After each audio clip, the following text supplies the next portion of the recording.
jelas mau kita perhatikan secara umum dalam menafsir Alkitab, jadi supaya jangan terjadi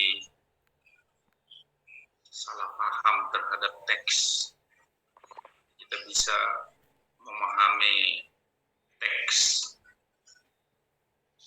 dengan benar sebagaimana yang sudah pernah kita pelajari, yaitu melalui presuposisi. Jadi presuposisi ataupun anggapan dasar itu tidak hanya asal menganggap begitu atau menduga, tetapi harus jelas apa yang diduga itu gitu.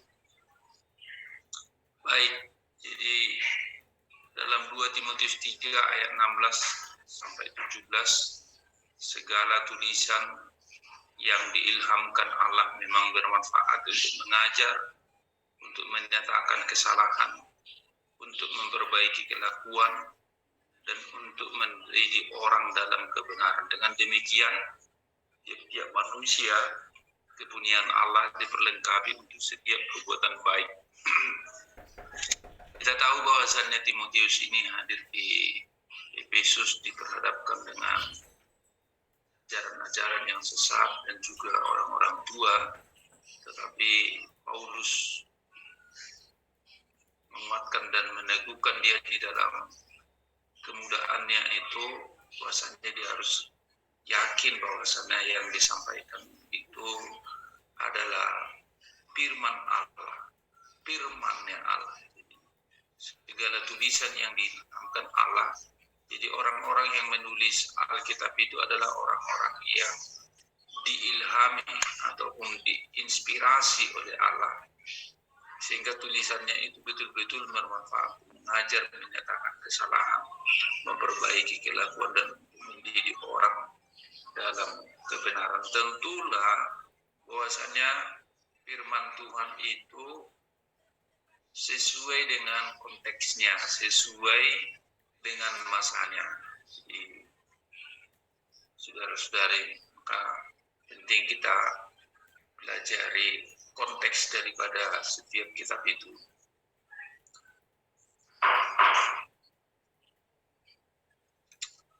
Saudara-saudari, menafsir sebagai cabang ilmu teologi itu ini hanya mengulang apa yang pernah kita pelajari, bagaimana kita membawa keluar. Jadi itu kan sejarahnya dalam Yunani itu, yaitu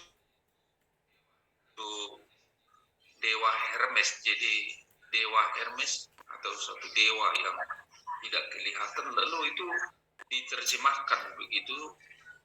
Dari situlah asal usulnya hermeneutika itu.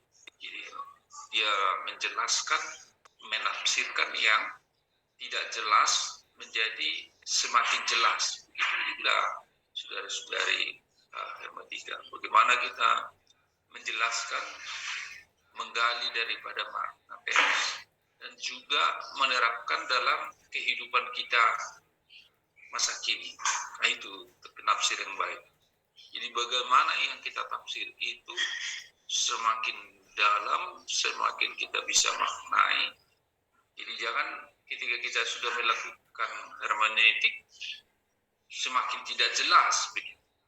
Tapi menafsir itu semakin jelas, kita bisa menggali maknanya, dan kita tahu untuk menerapkan, atau istilah menafsir itu kita mampu menjembatani teks ke dalam konteks masa kini, gitu ya.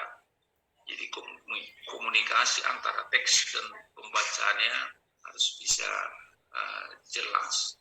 Itulah saudara-saudari menafsir. Maka sangat penting menafsir ini ataupun melakukan hermeneutika terhadap teks, supaya kita bisa jelaskan, kita gali maknanya, dan juga kita terapkan dalam kehidupan kita masa kini.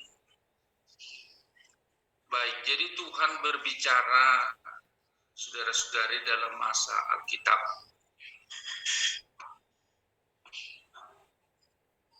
Jadi ini bisa kita lihat Tuhan, lalu ada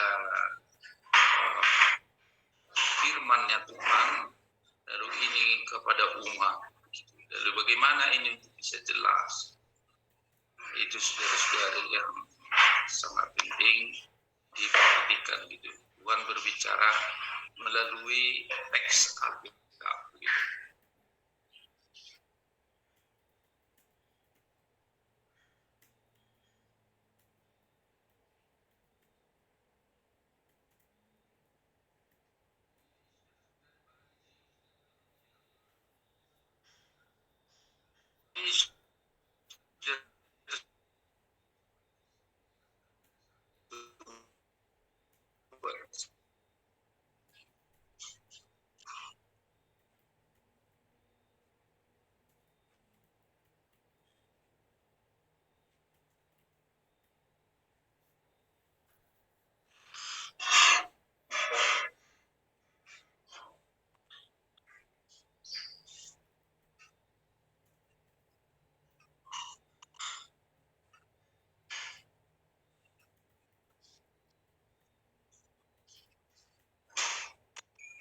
Ini tadi ya.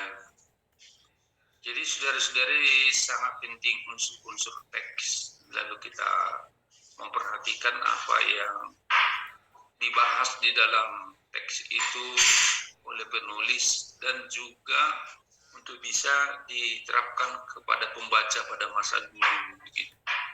Jadi saudara-saudari walaupun kita menerapkan scientific criticism, naratif, historis, ya tujuannya untuk ini gitu kan, kita mengetahui penulis pada masa itu diperhadapkan dengan pembaca supaya pembaca itu bisa memahami teks dengan baik gitu. Jadi misalnya dengan Markus itu kan adalah tulisan daripada khotbah-khotbah daripada Petrus begitu, lalu para pendengarnya memohon kepada Yohanes Markus, tolonglah tuliskan bagi kami khotbah-khotbah Petrus itu supaya kami bisa semakin mengertinya. Lalu dia tulis begitu. Tujuannya dia menulis khotbah-khotbahnya Petrus itu supaya pembacanya bisa mengerti dan menangkap maknanya dan bisa secara terus diulang-ulang begitu. Jadi saudara-saudari ada 7 prinsip yang harus didasari dalam menafsir sebuah teks supaya semakin jelas maknanya gitu kan. Yang pertama, tidak satu pun bahagian di dalam Alkitab semula dimaksudkan untuk membaca atau penafsir masa kini gitu ya. Jadi semuanya itu ditulis sesuai dengan konteksnya, dengan situasinya pada masa itu begitu. Tidak satu pun bagian Alkitab aslinya ditulis dalam bahasa modern. Jadi bahasa Alkitab kita itu bahasa Yunani, bahasa Aram dan juga bahasa Ibrani adalah bahasa mati begitu. Tapi menghidupkan kembali untuk membaca modern. Pembaca Alkitab masa kini dan pembaca mula-mula dari zaman Alkitab dipisahkan oleh kesenjangan budaya yang amat besar. Jadi sangat beda budaya kita zaman dulu dan zaman sekarang gitu. Dalam perbedaan budaya itulah konteksnya itu perlu dijembatani supaya bisa diterjemahkan ke dalam kehidupan kita masa kini. Kesenjangan sejarah yang memisahkan masa kini dari dunia zaman Alkitab membentang sepanjang hampir 20 abad hingga lebih daripada 3 milenium gitu ya. Begitu jauhnya jarak kita terhadap jarak penulisan Alkitab. PL kita tahu disahkan dalam jam, sementara BBC sekitar tahun 300-an begitu saudara-saudara. Jadi sudah jauh jarak kita ke sana, tapi gimana kita supaya bisa menafsir daripada teks itu lebih dalam begitu ya, supaya bisa dimengerti, ditangkap maknanya dan juga diterjemahkan ke dalam kehidupan kita masa kini. Dalam Alkitab, terutama PL, jelas terlihat adanya perkembangan tradisi-tradisi secara bertahap dan ikut sertanya komunitas dalam memberikan sumbangan-sumbangan kolektif mereka. Gitu. Naskah-naskah tertua TL dan PB yang kita miliki adalah salinan-salinan yang dibuat jauh setelah dokumen-dokumen asli ditulis. Jadi kita sudah pelajari itu pada minggu yang lalu ya, melalui kritik teks dan terjemahan. Alkitab merupakan kitab suci. Positif, banyak orang yang berusaha untuk menafsirkannya.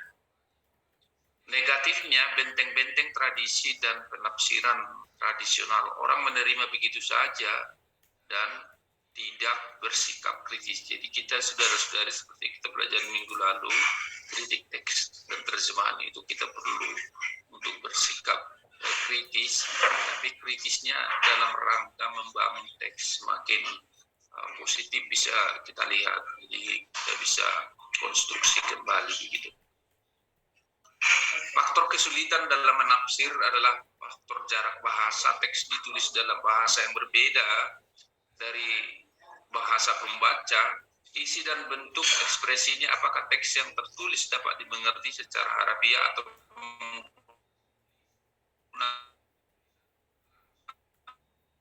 akan bahasa-bahasa simbolis, merupakan bentuk tulisan langsung ada terjadi sama penulis dan penerima teks itu ya. Jadi tidak bagaimana penulis bisa menulis sesuai dengan penerima teks itu supaya bisa dimengerti gitu. Jarak budaya dan sejarah, teks ditulis di masa yang telah sangat lampau dalam konteks budaya yang berbeda dengan pembaca. Nah, itu. Jadi kita harus sadari bahwasannya itu merupakan kesulitan bagi kita untuk menafsir dalam masa kini gitu. Teks sebagai produk perkembangan historis dan kolektif tidak ditulis oleh satu orang, tetapi bertumbuh ditulis ulang dari generasi ke generasi. Ya. Banyaknya versi teks dari dokumen yang sama. Jadi ada apa gitu, itu perlu juga untuk menjadi bahan-bahan perbandingan bagi kita. Teks yang kita tafsirkan merupakan teks suci, bukan sekedar tulisan sastra biasa, bercampur antara fakta sejarah dan keyakinan. Jadi maka perlu hati-hati dalam menafsir Alkitab itu, karena Alkitab itu adalah merupakan teks suci bagi kita. Jadi bukan hanya sebagai tulisan biasa gitu, tapi walaupun merupakan tulisan suci apa, tapi perlu terus menerus dikritisi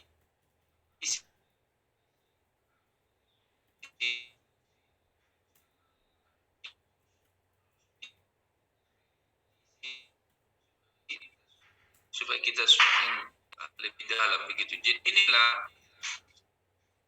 faktor pada historis yang pada masa itu gitu, baru faktor persisten dan dokumen yang sama gitu. Jadi ini merupakan hal-hal menjadi kesulitan bagi kita dalam menafsir. Jadi kita harus tahu saudara-saudara bahwasanya ketika kita menafsir Alkitab, tujuannya untuk bersumber dalam rangka mengembangkan iman untuk bisa dipahami, diterapkan, dan dijelaskan. Tujuannya untuk bermuara kepada iman. Nah, ini harus kita lihat saudara-saudari dalam proses menafsir Alkitab. Bersumber dari iman dan bermuara pada iman. Nah, tujuan daripada penafsiran Alkitab. Penafsiran Alkitab harus bersumber dari iman dan bermuara pada iman kepada Yesus Kristus. Itu jelas ya. Tujuan utama penafsiran Alkitab adalah menafsir dapat memahami pesan yang tertulis dalam teks Alkitab sesuai dengan situasi hidup yang melatar belakangi lahirnya teks tersebut, gitu kan. Jadi ya harus kita paham gitu apa yang melatar belakangi daripada teks itu, situasi kehidupannya begitu. Indikator dapat menjelaskan teks dengan baik dan dapat menunjukkan penerapan teks untuk situasi hidup masa kini. Jadi tujuan daripada penafsiran itu bagaimana kita bisa menjelaskan teks dengan baik, lalu menerapkan dalam kehidupan masa kini. Memahami, menjelaskan, dan menerapkan merupakan 3 unsur dalam upaya penafsiran Alkitab yang tidak dapat dipisahkan, yang dasar dan tujuannya adalah iman kepada Kristus. Jadi kembali dari iman dan bermuara pada iman, gitu ya. Menafsir teks Alkitab ataupun kitab suci tidak sembarangan, ada metodenya, ada cara-caranya. Kegiatan menafsir bukan menafsir-nafsir, asal menafsir saja. Jadi metode itu harus betul-betul kita pahami, saudara-saudari, ketika kita memahami menggunakan historis kritis, analisa konteks, scientific criticism, intertekstual, begitu. Apapun metodenya itu, tujuannya saudara-saudari supaya kita semakin bisa memahami teks, menggali maknanya, dan juga menerapkan dalam kehidupan masa kini. Saudara-saudara, pelaksanaan daripada menafsir itu semakin menolong kita, saudara-saudari, supaya kita berangkat dari pemahaman yang benar tentang kedudukan Alkitab sebagai kitab suci. Harus dipahami dan didudukkan sebagai karya sastra teologis ataupun kesaksian iman pada masa itu gitu. Jadi bukan sebagai buku ramalan, bukan sebagai buku keramat, bukan sebagai jimat ataupun teks mantra begitu. Jadi teks itu harus betul-betul dipahami. Jadi saudara-saudari, jadi ada banyak atau bisa dijadikan seperti mantra Alkitab itu tidak tepat. Misalkan saat ada bayi lahir lalu ditaruh Alkitab di sampingnya, tidak. Tapi sebetulnya pemahaman kita lah, pengertian kita. Ketika kita sudah menemukan makna daripada teks itu, lalu kita bisa menerapkan dalam kehidupan kita, disitulah firman Tuhan itu berkuasa. Jadi bukan kita, firman Tuhan itu bukan buku, jadi bukan kertas, tapi firman Tuhan itu harus kita pahami, kita dapat maknanya, dan kita dapat hidupi dalam kehidupan kita itu, saudara-saudara. Jadi bukan buku ramal, bukan buku keramat, bukan buku jimat, bukan teks mantra. Begitu ya, ini harus jelas bagi kita. Tujuannya bagaimana supaya kita memiliki pemahaman yang benar tentang kedudukan Alkitab sebagai kitab suci. Jadi Alkitab itu sebagai kitab suci harus dipahami dan didudukkan sebagai karya sastra teologis itu, kesaksian iman tertulis. Jadi orang itu sudah bersaksi pada masa itu. Kita pun setelah mendalami teks-teks itu, kita bisa bersaksi dalam kehidupan kita masa kini. Nah ini saudara-saudari sangat penting ini kita pelajari. Ini mulai dari bawah ya, Alkitab ataupun teks ini kedudukan kita di istilah terbaru ini gitu kan. Lalu semester 1, semester 2 kita belajar sejarah pengantar pembimbing perjanjian baru secara umum, pengantar perjanjian lama secara umum. Oke, semangat ya. Lalu belajar bahasa Yunani, diharapkan semester 3 dan 4, begitu saudara-saudari. Lalu ini ilmu ataupun cara metodologi berkhotbah. Jadi diharapkan itu masuk semester 3 ataupun semester 4. Lalu kita dapat di hermeneutik itu kita dapat memahami tentang eksegesi ataupun tafsir yang benar, begitu saudara-saudari. Dari situlah kita dapat mendalami apa menjadi ajaran ataupun pengajaran gitu kan. Jadi doktrin ataupun dogma yang ada di gereja itu adalah digali lebih dalam, PL dan PB-nya dilakukan eksegesi dengan benar, lalu ditangkap ajaran-ajarannya melalui teologi ataupun pengajaran di dalamnya begitu. Jadi ini pada semester 5 ataupun semester 6. Jadi kita harus bisa pahami saudara-saudari betapa pentingnya hermeneutik itu gitu. Jadi jangan saudara-saudari merasa ini satu beban yang berat, tidak, tapi ini merupakan sesuatu sukacita bagi kita dalam rangka memahami, memaknai teks lebih dalam begitu. Baik saudara-saudari, prinsip-prinsip menafsir Alkitab. Yang pertama saudara-saudari, prinsip pertama adalah menafsirkan kata ataupun frasa kalimat ayat dengan lebih dahulu mempertimbangkan konteksnya Jadi kita sudah tahu saudara-saudari bahwasannya konteks berasal dari kata kon, bersama-sama, dan teks tersusun. Secara khusus konteks diartikan sebagai ayat-ayat sesudah atau sebelum ayat yang dipelajari. Secara umum konteks diartikan sebagai hubungan pikiran yang menyatukan sebagian konteks dekat atau keseluruhan daripada tulisan itu atau konteks jauh.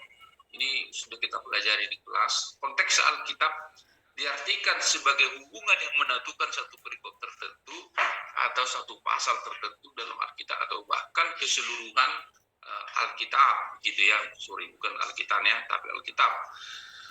Jadi saudara-saudari kita harus memahami konteks daripada teks itu lebih baik, saudara-saudara. Jadi kita akan lebih apa gitu. Jadi konteks perikop, baca satu perikop itu, jadi jangan asal comot gitu. Tapi bisa kita lihat satu perikop. Misalkan saudara-saudari, Yohanes ayat 33, carilah dahulu kerajaan Allah serta kebenarannya, maka semuanya itu akan ditambahkan kepadamu. Kalau kita baca itu saudara-saudari secara perikop, ya itu kan berbicara tentang jangan khawatir tentang kehidupan ini gitu, ketika sudah masuk ke dalam kerajaan Allah tidak perlu diketahui. Jadi itu saudara-saudari sebelum dan sesudah ayat ataupun satu perikop itu, perikop sebelum dan sesudahnya harus betul-betul bisa kita tangkap. Ini sudah kita praktekkan di kelas saudara-saudara ya. Lalu konteks daripada kitab, jadi perikop ataupun ayat itu bisa kita kaitkan dengan konteks daripada kitab itu. Jadi misalkan Matius itu diperhadapkan dengan orang-orang Yahudi, dari Yahudi kemudian ke bangsa-bangsa yang lain gitu kan. Lalu konteks perjanjian, yaitu perjanjian lama ataupun perjanjian baru gitu. Jadi bisa dilihat misalkan konteksnya apakah dalam perjanjian baru begitu secara keseluruhan, PB bisa dilihat konteksnya, atau konteksnya kepada seluruh Alkitab, yaitu PL dan PB. Jadi ini saudara-saudari perlu mendapat perhatian kita, analisa konteks ini. Jadi kita salah memahami konteks, bisa kita salah memahami teks, saudara-saudari. Hati-hati gitu ya. Jadi kita tidak asal-asal comot. Jadi kalau ada pun di saudara-saudari ayat-ayat hafalan, tapi tujuannya harus kita paham konteks daripada ayat hafalan itu sebelum dan sesudahnya, konteksnya, konteks kitabnya, itu konteks perjanjiannya, ataupun apakah itu DLPL, PB gitu kan, punya konteks yang berbeda, atau konteks daripada keseluruhan daripada Alkitab itu. Jadi saudara-saudari tidak ada ayat-ayat yang bertentangan. Menurut Johannes Calvin, ayat yang satu dengan yang lain adalah untuk bisa saling mengokohkan begitu ya. Jadi kalau kita lihat misalkan dalam keseluruhan Alkitab itu ya sangat menolong bagi kita ada saat ini, ada Babelwok, ada konkordansi, ada kamus, saudara-saudari gitu ya. Cara mempelajari konteks, bacalah keseluruhan perikop atau pasal yang menjadi konteks ayat yang Anda pelajari. Selidikilah keseluruhan data dan pelajari kaitannya. Carilah informasi latar belakang dari nama, tempat, peristiwa yang sedang dipelajari dengan menggunakan kamus Alkitab. Gunakan referensi silang untuk membandingkan jika peristiwa kisah yang dipelajari juga dicatat dalam kitab yang lain memiliki kisah yang paralel. Jadi ini saudara-saudari dalam rangka mobilnya. Ini saudara-saudari dalam rangka mempelajari konteks gitu ya, hati-hati saudara-saudari.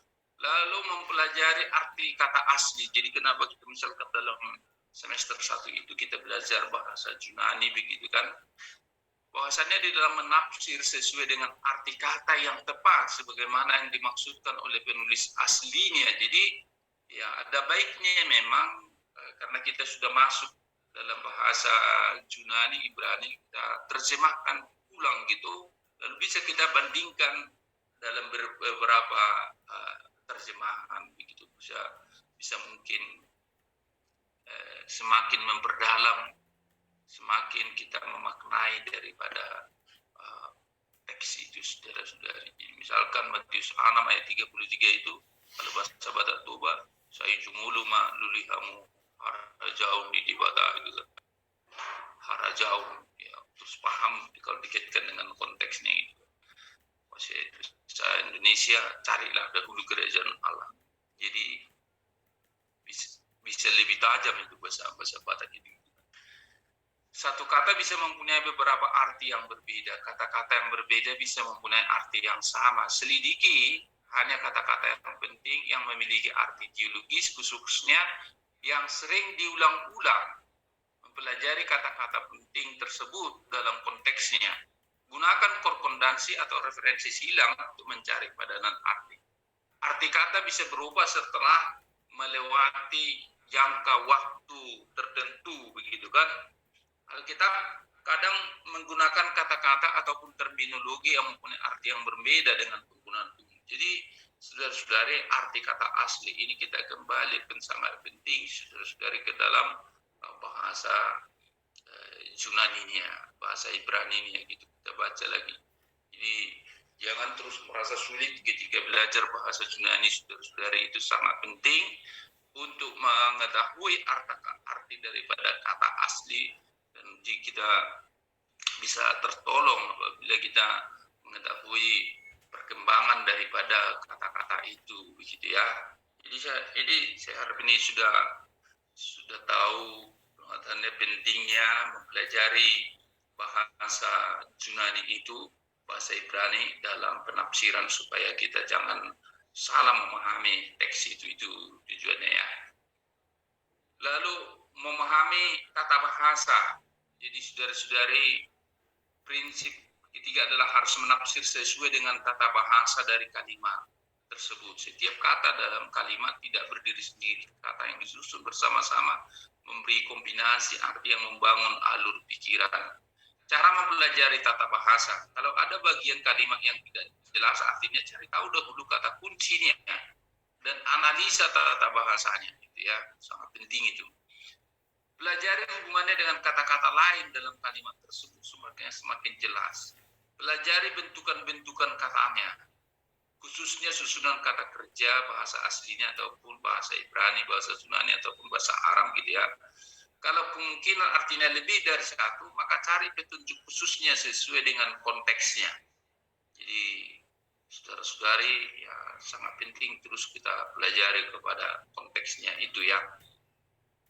Memahami maksud daripada tujuan penulis. Jadi prinsip keempat dalam menafsir adalah kita harus menemukan tujuan dan maksud penulis daripada Alkitab.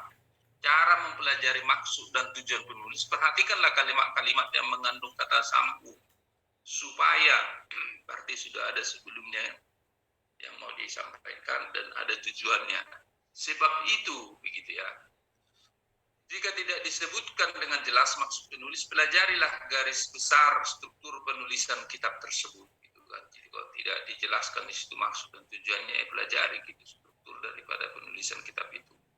Penulisan, pelajari juga latar belakang peristiwa berita yang disampaikan dalam kitab tersebut untuk menemukan maksud penulis, menuliskan surat, menuliskan kitab ataupun surat tersebut. Jadi ini sudah ya dalam rangka mengulang pelajaran-pelajaran kita yang mulai dari pengantar, hermeneutik, dan juga teologi dan seminar ini gitu ya. Selanjutnya saudara-saudari diterangi dengan latar belakang sejarah, geografi dan budaya yang ada dalam berita yang disampaikan penulis. Cara mempelajari latar belakang, pelajari dunia Alkitab dengan teliti. Jalan terbaik adalah dengan membaca seluruh Alkitab secara berurutan. Jadi kita bisa membaca Alkitab secara berurutan sehingga mengetahui dunianya, begitu kan. Saya sudah membaca Alkitab itu kurang lebih 6 kali gitu. Sudah dari Kejadian sampai Wahyu. Sangat penting itu membaca dengan teratur.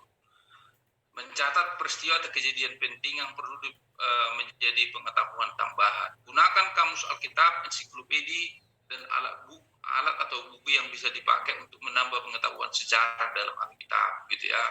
Cari Alkitab yang mempunyai referensi silang atau catatan kaki, karena akan mempermudah mendapatkan paralel, ayat-ayat paralel itu ya, informasi yang dicari. Jadi ada itu saudara-saudara ya.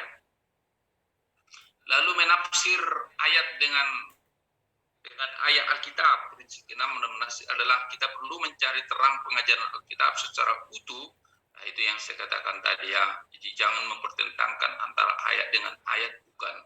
Jadi penafsiran harus tahu besar pengajaran kebenaran seluruh Alkitab, berfokus kepada Yesus Kristus gitu ya. Pelajari topik-topik penting dalam Alkitab, mempunyai pengetahuan isi Alkitab secara luas. Gunakan referensi silang untuk mencari ayat-ayat yang membahas tema-tema yang sama dalam seluruh Alkitab gitu ya. Sekarang kita masuk dalam menafsir surat. Jadi ini saudara-saudari, ini hanya untuk merefresh pengetahuan kita. Ini sudah kita jalani gitu ya di Stiti Bandar Baru, tapi kita di refresh kembali supaya kita lebih mudah dalam rangka menafsir Alkitab. Jadi saudara-saudari, ini masuk kita kepada surat-surat Paulus atau epistel, surat kiriman. Ada maksud khusus meminta tujuan surat untuk melakukan atau menghentikan sesuatu. Itu saudara-saudari. Lalu surat Paulus dikirimkan karena ada masalah. Jadi ada saudara-saudari, bahasanya surat itu oleh karena ada masalah, misalnya di Galatia ada persoalan di situ, bahwa saya menjadi orang Kristen harus melakukan hukum Taurat dulu, begitu kan? Jadi saudara-saudari, Paulus dalam membuat suratnya itu bukan di ruang yang kosong, gitu, tapi sudah ada informasi-informasi yang lebih dalam dari jemaat, sehingga dia menulis daripada suratnya itu. Lalu masalah jemaat ini kembali kepada masalah surat-surat. Latar belakang utama bersifat internal. Jadi contoh surat Paulus untuk jemaat Korintus adalah untuk menyelesaikan masalah di Korintus. Tidak tepat jika surat itu dibelokkan ke Galatia. Jadi sesuai dengan konteksnya Korintus, begitu. Kalau ada di situ sebab golongan Apolos, golongan Kristus, golongan Petrus. Itu jadi Paulus menulis surat dalam situasi golongan-golongan itu, dan juga diperhadapkan juga dengan penyembahan kepada berhala, begitu, dan roh-roh, tentang dunia roh, begitu. Jadi dia sudah menginjili lebih dahulu Korintus ini, lalu terjadi di situ pembelokan, dia membuat surat, begitu saudara-saudara.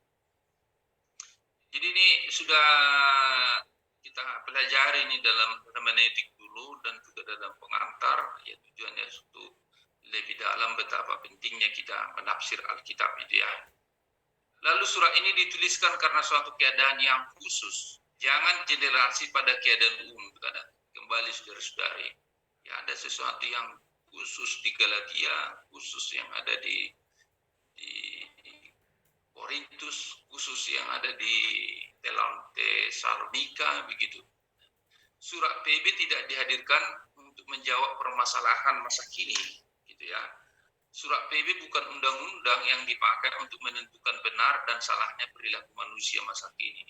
Surat PB adalah refleksi, bukan titik tumpu menjadi sesuatu yang absolutisme gitu, tapi kita pahami itu sesuai dengan konteksnya, lalu kita maknai dan juga kita terapkan kembali dalam kehidupan kita masa kini. Untuk menafsir surat dalam PB, pahami latar belakang dan konteksnya, gitu ya. Wawasan sejarah dan kebudayaan sangat penting. Saat situasi dan konteks dipahami, maka akan ditemukan apa pesan inti daripada penulis. Itulah hermeneutika terhadap surat-surat ini yang sangat penting, saudara-saudara.